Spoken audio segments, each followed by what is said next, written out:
大家好，我是雪薇。2020年刚刚开始，不过我们就已经遇到了现在最大的一个事件就是新型冠状病毒。所以呢，目前我们在阅读新闻的时候，甚至是今年度相关的公职考试或是升大学的英文考试等等，这个可能都会是相当热门的一个命题来源。所以我们就来看看相关的一些单字吧。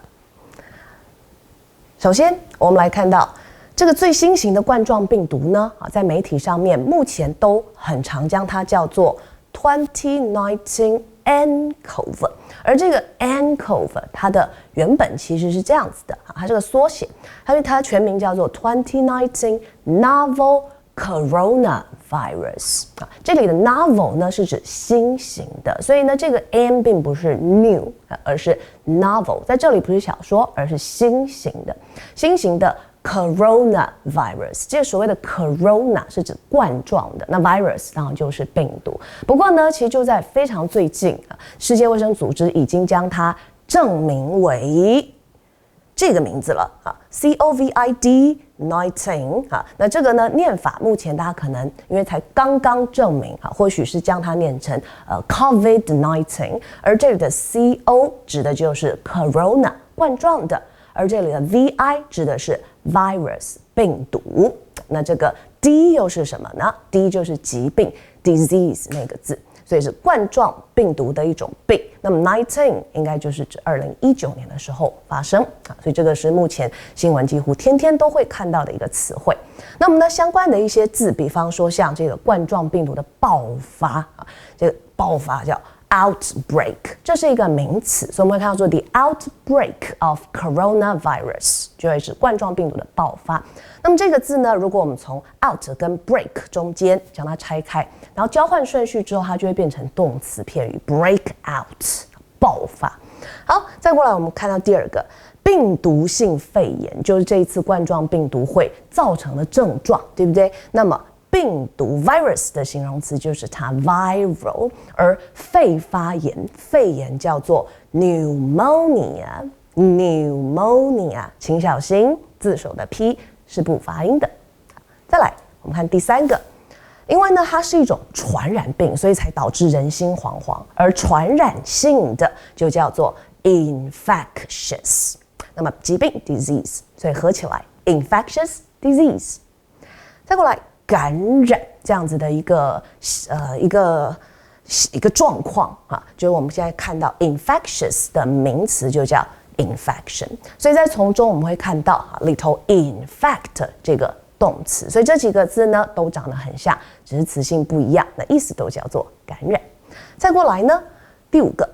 疾病的流行跟传播那就因为这一次的疾病，所以呢我们会去回顾到对不对当年的黑死病，或者是什么西班牙流感在19多少年的时候，所以像这种疾病大流行的这种状况呢，英文有一个字叫做 epidemic。 再过来第六个潜伏期是我们很关心的现在呢对于这个新型冠状病毒的潜伏期呢说法不一有10几天有20几天的一些数据出现，而潜伏期英文叫做 incubation period 就是时期而这个潜伏的状况呢英文叫它 incubation。 再来第七，呼吸道的症状，因为当真的感染到，我们开始会有一些什么咳嗽，对不对？这种呼吸道的症状，那么呢，英文叫它 respiratory symptoms。respiratory 就是指呼吸道方面的这是一个稍微比较难一点的字，而 symptom 就是指症状。再来第八，那呼吸道症状包含像第一个点以后咳嗽那咳这算有点谐音，英文是叫 cough 都有这个 k 的音 cough。 好，再来第九个，有发烧的现象，发烧英文叫做 have a fever 就是指这个热，但是呢如果你要高烧，我们就再放一个 high have a high fever。 再来第10，那么因为呢同时期其实我们本来最害怕的是A 流 B 流这种流感所以呢大家戴口罩其实同时除了防止肺炎，同时也希望可以防止流感的传染。那么一般像那种伤风感冒着凉流鼻水那种叫做 cold，所以说我现在感冒 I have a cold， 那可能是我自己衣服没有穿够。但如果是这种病毒性的 A 型 B 型流感，它的英文叫做 influenza， 不过因为很长，所以经常会缩写成 flu 中间的这个 flu。好，再来11。那么呢，现在各国也都在加紧的去研发疫苗。那么疫苗的英文叫做 vaccine。再来12。那我们也很关心说疫情造成的死亡人数那死亡这个是很基本的 death， 而人数叫做 toll 所以合起来 death toll 就是指死亡人数。那不只可以用在你说一个疾病当然可能发生某一个大的意外，那么它的死亡人数在英文也都会出现 death toll 这样的说法。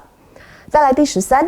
我们呢现在全民全世界都很注重的就是防疫。那么防疫就是希望可以防止病毒的扩散所以我们用预防这个字 prevent spread of the virus， spread 扩散。再来14。冠状病毒的确诊，这也是新闻会常常看到的那么呢，冠状病毒 coronavirus case 就是这是一个案例。那这个案例呢 confirm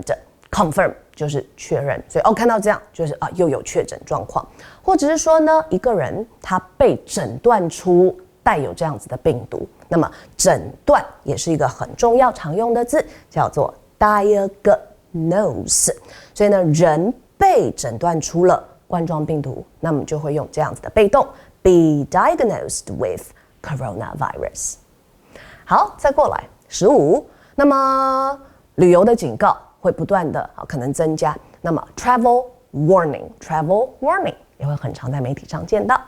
再来16。世界卫生组织大家都知道我们当然不念成 WHO 会念分开来的 WHO， 那么全名是 World Health Organization，因为它就是要照顾人们的 health 健康。不过台湾不叫健康组织，我们叫它卫生组织，因为卫生主要也是为了让人们可以健康。而17。疾管局可能是一个在过去我们都没有特别关注的一个政府机构，但在现在天天都会听到。而疾病管制英文就叫做 disease control， 我们要去控管它所以呢全名叫做 Taiwan Centers for Disease Control 疾管局。再来18。撤侨专机那这个也是各国常常在目前为止我们会看到纷纷的派出有已经派的，可能准备派的。所谓的撤侨，那个撤其实就是撤退，所以它用的是英文撤退的这个字，叫做 evacuation。那么它就是一个什么一个班机所以我们就叫它 evacuation flights。好，再来19。最后就是关于我们在防疫上面会经常做的一些动作，比方说我们要量体温看看有没有发烧量体温很简单，英文会说 take somebody's temperature 我们就是要去拿到他的体温数字，就叫做量体温。再来我们要戴口罩wear disposable masks 因为 mask 就是面具、口罩等等的意思，而这里的 disposable 叫做可丢弃式的所以是这种，因为我们说想要医疗口罩，它这种可弃式可抛弃式 disposable masks。再来21。那我们要勤洗手啦，勤就是我们要经常性的去洗，所以会看到像这样 wash your hands frequently， 我们的洗手频率要高。那么这样子呢也要怎么样？除了做这样的动作，我们要保持比方早睡早起，我们要吃健康的食物，我们要多运动，只要能够增强免疫力，我们就即便得到疾病也比较不会那么紧张，对不对？那么增强免疫力英文就叫 boost your immune system， 因为 boost 就是指我们要增强而这里 immune system 意思就是免疫系统所以呢做这些动作都是希望我们可以安然的去度过这一次的冠状病毒肺炎的状况。那也希望各位同学都可以在不管是准备考试或是日常的工作上面做到这一些动作，然后我们一起对抗这一次的疾病。